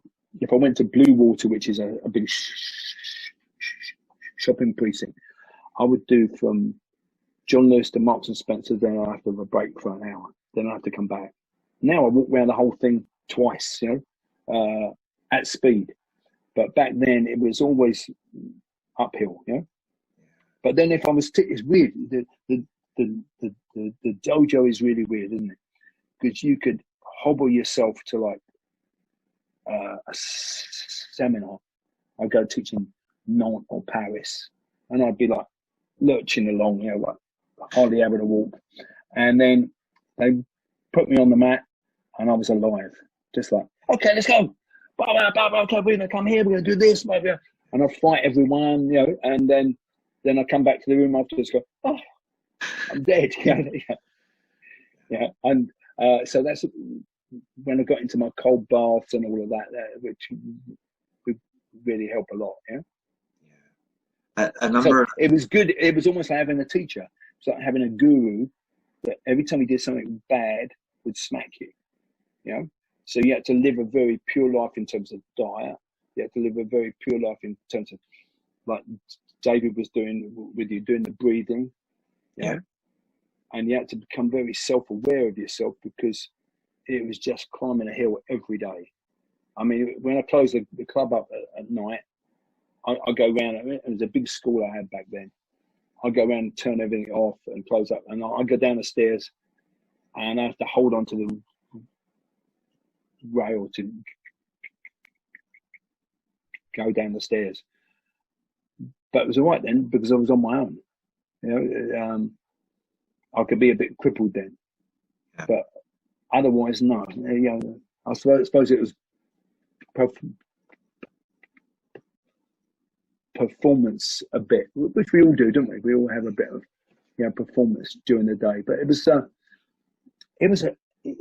I know this sounds weird, but it was a great time because I learned loads. It was like, you know, people talking about going to Shaolin, but I learned about me there in that time, about pain. Pain's not such a big thing, you know. Half of pain is in your head, I think. You know, that's not to say it doesn't hurt, but it's how you approach it. I think is a big aspect of it. It's one of those lessons you can't buy. It's one. No. Yeah, you can't buy it, and it's etched on you forever. Yeah, it's etched on you forever. And so I'm really appreciative of everything now. I often stop my wife and go, "Look at that tree. Look, smell that breeze. Like, you know, feel that wind on your arm." And she goes, "I'm cold. Can we just go in?" I go, "No. Look, you're just not aware." You know. And she broke her ankle last year, and she's suddenly become aware of how precious this existence is, isn't it? You know, you come, you go, unknown. You know, because who cares? Once you're gone, you're like Ozymandias, aren't you? You know, so there's only your experiences of what you can feel now, like and breathe and taste and all that. And so hardship is great for you in a way, because it just makes you appreciate. Look at COVID. COVID's made people really question everything, isn't it? Yeah. Why do I go to the office every day? What's that about? You know, why am I so stressed by what, you know, career this and career that, where you realise it's just simple things. You get food on your plate, roof over your head. Everything else is nonsense, really. Because I think modern life now, we're I think we get caught up with, like what we just talked about previously there. We're over distracted. We also try to avoid discomfort. If it gets hard, not today. Yeah. I'll do that tomorrow or next year. Yeah. Things off. There's that quote that's always going around on Facebook, isn't it? Hard times begets hard men beget good times beget weak men, something like that. You know, it's like a cycle. Or weak people. And it's like a cyclical thing. So I think everyone, when you have a bit of a hardship come into your life, you grow, don't you? Like a tree that's been weathered and hit. The interesting trees are the trees with all the bits everywhere, aren't they? Not the trees that are just like straight and pure. You go, I don't know. They don't have an attraction. So, whilst at the same time, I love an easy life. You know, which I'm very fortunate at present I have. You know, and when you were growing up, I take it that kind of resilience mindset was kind of imprinted on you. Take it from your grandfather and your father. Yeah. Well, my dad just got up and did. He didn't, and I had a great dad in that he was a very Jeet Kune dad. He'd go, Kath, he'd say to my mum, pack the bags, we're off. She'd go, we're off where? And he'd go, you know, to the coast or to Italy. So he was very, very spontaneous, and we did very little planning. We buy some books, the AA road book for Italy, and we do a bit of planning, and we were very sort of free. So we drive through Italy when no one drove abroad. He had a Mark II Jaguar, which did 20 miles a gallon. So just like fuel. In town, I think he did 8, you know, but it was a fabulous car, like a gold bronze Mark II Jag. And so we drive through Italy, and then there'd be clouds ahead. He goes, well, clouds ahead, but blue sky over there. What do you think? I said, we need to go that way. So we go somewhere else. So we were just like free, you know. It was very free flowing. He was great. Yeah, my dad. He was into a party. We'd have lots of parties in the house. We had 80 people in the house. 25 of them total strangers. Never had any trouble. It was just lovely. So I grew up in a great house, you know, with great parents. Mum very easy going. My dad, quite dynamic in a way, but quite adventurous, you know. And again, he'd had hard times in the war, so he was very appreciative, I think, of everything. And today, like, how do you have your day structured? Like, what with your own training now? Do you Yeah, kind I tend to get up and do piano for an hour. I do some stretching first. I do piano for an hour. Then I'll either do a Joe Wicks workout with my wife, or we're going to have a forest walk. Then a few times a week I'll go and train with people or teach them. Teach, train, it's, you know, it's 6 1 half dozen the other. And then I normally come back, because I'm predominantly online now. I come back and work on books and video stuff that I'm doing for people online, and I do my emails and stuff in the afternoon generally, and the evening, and I work through till about 9. Right. But I don't work through. I'm not like a hard starter. I do 2 hours and then 2 or 3 hours. But I'm on it for that. You know. Yeah, and it's great. It feels very holistic. I'm either out on the bike 2 or 3 times a week. Yeah, which I love. I love the bike. I don't like coming off it and crashing and hitting my head on the pavement. But apart from that, I'm all right. Yeah. So, but what would be some of the biggest? Obviously, we talked about you overcoming the arthritis in your hips and how long that took. What would be some of the biggest lessons you've learned in your 50 odd years of doing martial arts? That's a difficult one. Well, train with great people. Train with great people. Find the best people and go and train with them, because they're cheap. They're cheap. However much you think you're paying, they're dirt cheap for what they've got. They're cheap, you know. Because on the planet, for you imagine every 1,000 beginners, you maybe get 1 black belt, and these are the black belts of black belts, aren't they? These are the best. So whatever I'm doing, I find out who's the best, and I phone them up. If I'm into jazz, I phone up whoever.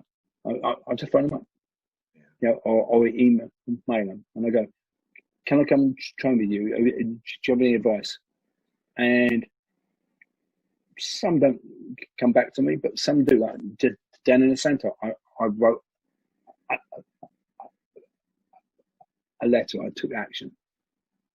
You know, I didn't know that I was going to get an answer. I just said, "Well, he's a bloke. You know, he lives in California, but he's a man, and I like what he does, and I'm respectful of that. So, how do I come and train with you?" So I just wrote, and I didn't hear back for a year. So, I think that's the big thing. Find out who's the best and go and train with them, because you are who you hang around with. I'm very fortunate. I hung about with Dan and other great people, and hopefully engendered that outwards onto other people. Then I think turn up. Turn up is the big thing. Turn up and train. You know, we've all had those evenings where you come in from work, you're a bit tired, and training's going to come, and you go, "I'm tired," and TV's good, and the fire's on, and there's a bit of cake here, and you have to go, no, this is just a test. It's like the devil. The devil's there, isn't it? You know, I'm not into God and the devil, but the devil's there, isn't it? The devil's going, "Come this way," you know, and you have to go, no, I'm going to go training. And it's weird, because I can remember I did my degree, and I always thought all of my friends had, had degrees. They were all in quite powerful jobs. And I remember going to the pub and they're saying, "You've got a degree, my God." And all the girls all around me going, "Oh, you've got a degree." I don't have. And I was like, "Well, hasn't everyone?" And so I just did. I just went and did. So I think for everyone, and education's cheap. Even paying for it now is cheap. But you don't need to go to university because it's all there online, isn't it? But you need to be disciplined. I think discipline's important. Not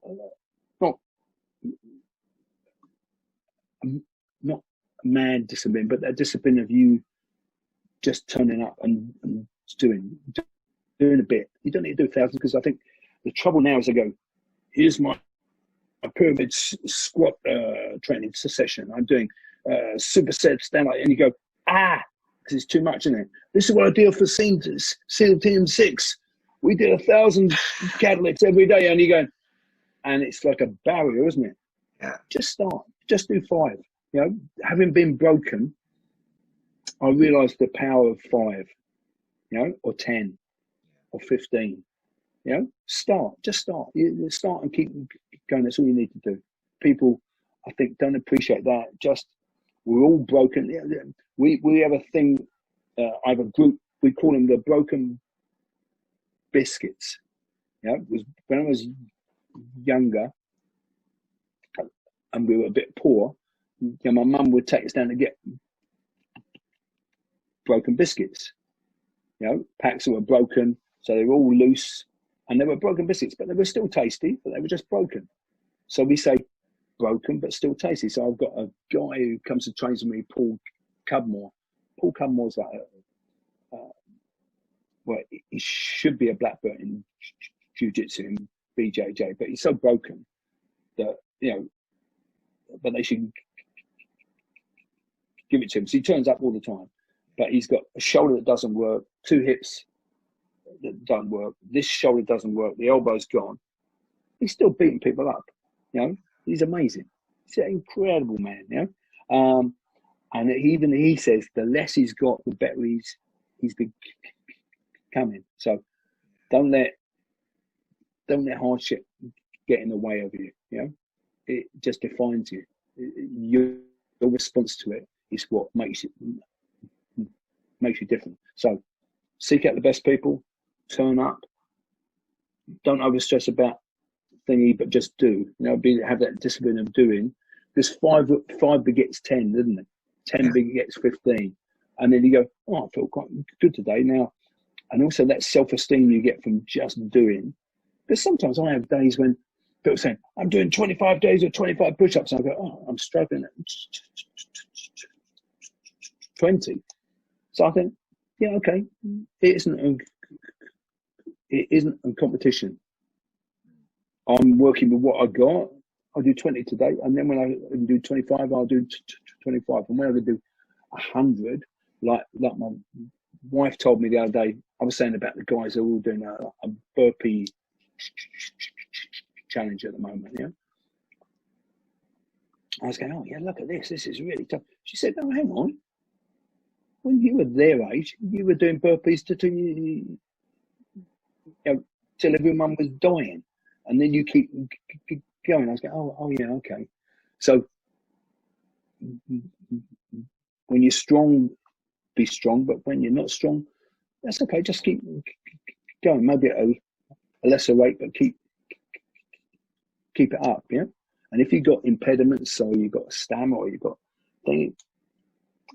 loads of people have achieved lots of stuff with all those impediments. Like my next door neighbour was a top code breaker at Bletchley Park, but she had a stammer.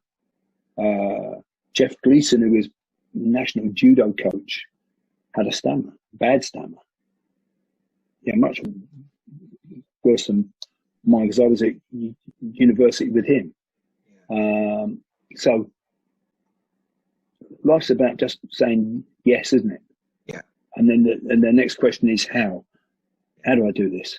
How do I overcome this? And also going, sticking a finger up to when doctors say, oh, then you're going to be a cripple. You go, oh, yeah, no, well, you might be talking to ordinary people, but I'm not in that. I'm not in that crowd, and that's for everyone. I think there's no superheroes here. We can all do that, but it's about little victories every day. Yeah. And when you're on top, realize that you're on top and be a bit gracious to the people underneath, because there's lots of broken people out there who need help. So I always thought the thing I try to do most of the time is to live in abundance. And David, Tony and I talk about this quite a bit, is if you're in abundance, even if you haven't got any more financially or physically than the other person, but if you feel you're in abundance, you go, oh no, after you. Oh no, so I've got plenty of time. After you. You know, oh, can I help you out there? Yeah, no, well, you're a bit skint. Oh, here's a pound, yeah? Or here's 20 quid or whatever. If you can. And that's weird. That just empowers you. You're not a victim anymore. You're in control, you know. To me, that's a real big thing. I think, yeah, as I get older, I'd like to do more of that, you know. Be in service for others. Yeah, and also the thing about being a teacher is about pulling people up, saying, look, it's great up here. Why don't you come on up? Not about keeping people down. So you can tell a good teacher, if the teacher is encouraging you to come on up, then he's a great teacher. So they're a great teacher, male or female. One of my students, Husna, she's a great teacher and a great woman. So she'd be a great teacher, you know. Well, she's a great teacher, but and also she's had a bit of a journey, so it would be good in that way to bring people up, you know. So you engender people, because the world's in a bit of a shit place at the moment, to put it bluntly, and so all you can do is your corner, can't you? Your corner of that jigsaw, and the best place is to start in the corner anyway, isn't it? If you've got a big jigsaw and it all looks very complicated, you go, well, let's start here. So I think like that. I think it's the top corner. Just start in the top corner, which is you get you right, live in abundance, say yes to things, turn up, seek out who's good, and then work out and build your jigsaw that way. And you probably won't build the whole jigsaw, but you can have an influence. Yeah, that's great. And what's next for you, Bob? I know obviously 4D's online. Obviously, hopefully, with the easing of restrictions, the seminars will start. Yeah, we're going to do that. We're going to spread the clubs out as well, because we've got affiliated schools now. So we want to push those out, guys, and also train those guys up really well, so they're superb, you know. So they can hand it on, because it's about helping, isn't it? It's about helping people, because it's complicated, and fighting's complicated. So how do I simplify it for people? How do I make it easier for you to do? How you to be more successful all the time? So it's not like a luck thing. It's a template that you can use. And so that's really where we're going with that. And I'm doing the online, and I'm doing lots of books and things like that, because I realise, again, the simplicity thing is huge, because I did, Matt Chapman said to me, would you come and teach on my camp that I'm doing? So I said, yeah, I'd be happy to. And he said, and I said, what would you like me to teach? He said, why don't you just teach them how to jab, because you've got a world-class jab. And I went, really? And he said, yeah, you could teach 2 hours on that. Well, I realised I could teach 8 hours on it, or 16 hours on it, because it's so deep. So we're now doing books. We're doing world-class jab, world-class cross, world-class hook. And we're just analysing how to get that one tool and own it. You know, so you go, I actually own this now, you know, and I know all the ways into it, the ways out of it, different types of jab, you know, because we've got 7 different types of jab that we do. But they're all based around a single jab, but how to get that right so you can do that really well. So that's what I'm on at the moment. And it was weird that was coming from him, that simplicity. No, don't give us 1,000 things. Give us one thing that you're hitting everyone with all the while. And then, because obviously if you're doing that, then the cross is easy to get, or the hook is easy to get, or the round kick's easy to get, because they're just looking, I keep getting jabbed in the head. Yeah, their head's getting like this. It's like, Yeah, definitely. But like all things, it's a journey, isn't it? You just got to enjoy the journey, build good friends as you go, because there's nothing. I think particularly between men and women as well. Once you bashed each other, it's weird. It's a weird sort of. It's like you've built a relationship of trust, haven't you? Yeah. On a deep level that is very deep. So some of my friends that we've bashed each other tremendously over the years, we're the closest of friends. You know, so I think there's a real purity in it. I think it's great for people to do. Friendship, fun, a bit of fantasy as well. Yeah, it's great. I think it should be compulsory, but then Yeah. I'm not a great person for believing in anything. It should be compulsory. And how would, if anyone wants to train with you, or anyone wants to get on the 4D program, or even buy your books? Just go on to bobbreen.com. bobbreen.com. That's my website. I'm also on Facebook, both under 4D Combat and also under Guru Bob Breen. And I'm on Instagram also under Guru Bob Breen. They can always phone me directly. They can always email me, or text me preferably, or email me, and I'll help. That's great. Yes. Yeah, because it's all about bringing people up, isn't it? Yeah, definitely. And though I say, like you're definitely a major influence. If anyone's involved in martial arts in the UK, I mean, you've directly trained or influenced quite a lot of my coaches, David Weller, Frank McConville. Yeah. Oh yeah, Frank's great. I love Frank. Frank's great. He was the only man who didn't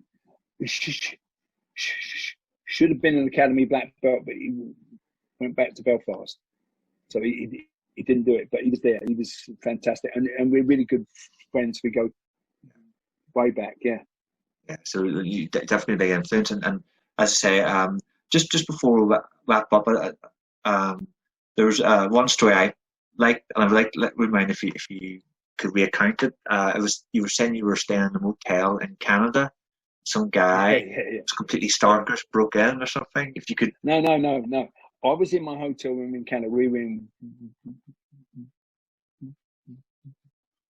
Whistler, which is a ski resort, and we're in a hotel room, and then someone starts trying to come in the door, and so I go over there, totally stopped, naked, and open the door, and there's a guy there trying to get in. He's a biggish guy, and I said to him, "No, mate, you're in the wrong room. You're obviously on the other side. Go away." And he tries to push the door open, so I tell him to F off, you know. And I pull the door and I said, "Look, you need to F off, you know." And he's out of his head a bit, you know. He's I think maybe a bit of coke and a bit of speed or something like that. And so he proceeds to kick me in the stomach and punch me in the face, which I tuck and snap back from, so he doesn't hit me. Then I just slot him 2 or 3 in the head, you know, straight like bab, bab, bab. And I remember saying, hit me, you know.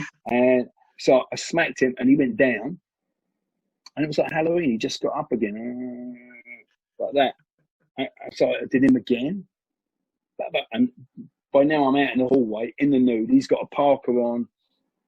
He's like Rick Young, but a bit taller, you know. So I'm bashing him away. So, and he goes down. So I come in to do a front choke on him, and then all my tackles hanging there, and I go, no, he's going to grab me. So I instantly go to side clinch, knee him a couple of times. So I tried to knee him in the head with my right leg and drop him, but I did it, and then my hip hurt because obviously it's an artificial hip, and it didn't like doing that. So I kneed him in the liver a couple of times. He went down. Thought that's it. He just got up again. You know? So I must have given him 20 punches in the face. A really heavy punches in the face. Kneed him a few times. Was going to choke him out from behind, but he was bent over. Yeah. So I thought, and I'm going to end up on the ground, and he's a bigger guy, and I'm in the nude. Yeah. So in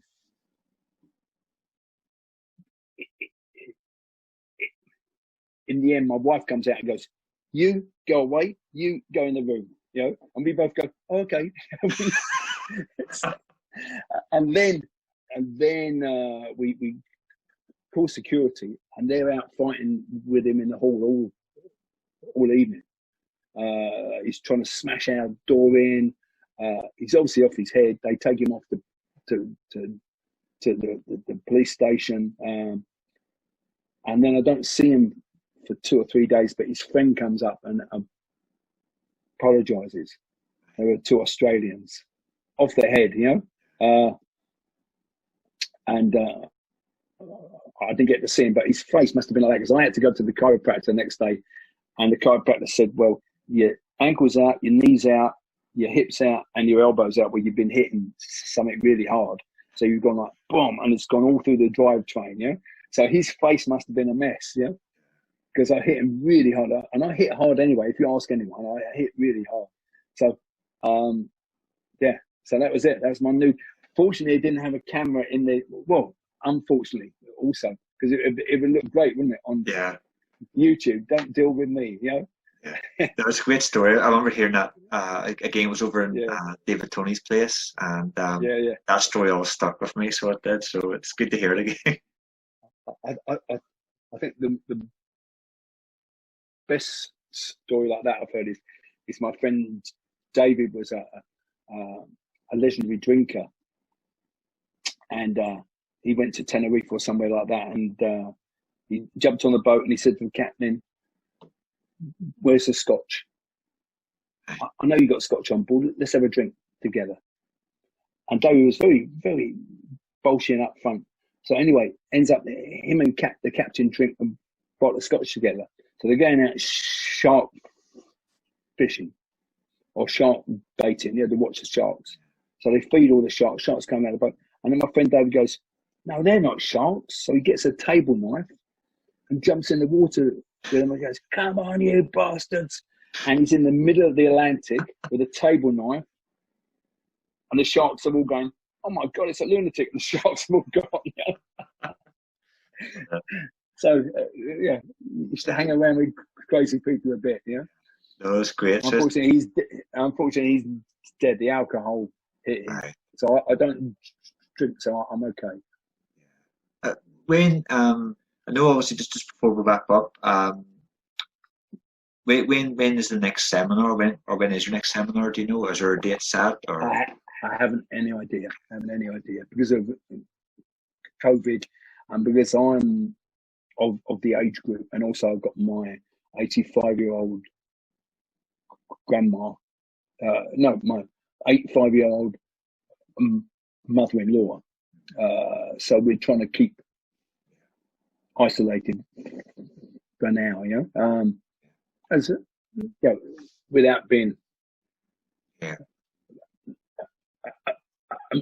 a man. So we're still stick training in the park and stuff like that, but I think that's it for at least till the new year, I think, It's strange times for everyone, really, isn't it? It is. Yeah. At least gyms are opening now. I think that would be great for people's health and also for their heads as well. No, definitely. I say it would be good. I think 2020 has been a year that I think none of us seen come. No. Well, for us it started. We were going to go on holiday in January, and we were just going out the door, and Judy fell down the stairs and broke her leg. So we gone like, oh, okay, the shit's hit the fan, really, isn't it? So it's been a strange year, but yeah, we're all right. We're coming out of it stronger. Okay, no, definitely. Bob, thank you so much for coming on. It was but when I started this podcast, actually this was having you as a guest has always been in the back of my head. So I appreciate you it's been coming on. a real pleasure. I hope I've not meandered. No, definitely not. Too much. Yeah, no, it's been great, and I think because I've met you a few times at seminars, and I was talking to a friend about interviewing you, and the thing I think I know you're approachable and all this, but sometimes you walk away and you go, oh, I could have asked that question. So in a way, this is kind of a great wee opportunity just to kind of broach some questions on certain subjects. Yeah. I'm sure there's others that will come up. If they do, I'll always answer them on email or whatever. Yeah, and hopefully I'll be over ever so soon, definitely. So I can catch up with you all and we'll go have a bit of a crack. Definitely. Anyways, Bob, thank you, and enjoy the rest. Love to you all. All right, take care. Take care. Off to have my breakfast now. All right, enjoy. Lots thank of you, Bob. Take care. Bye. Take care.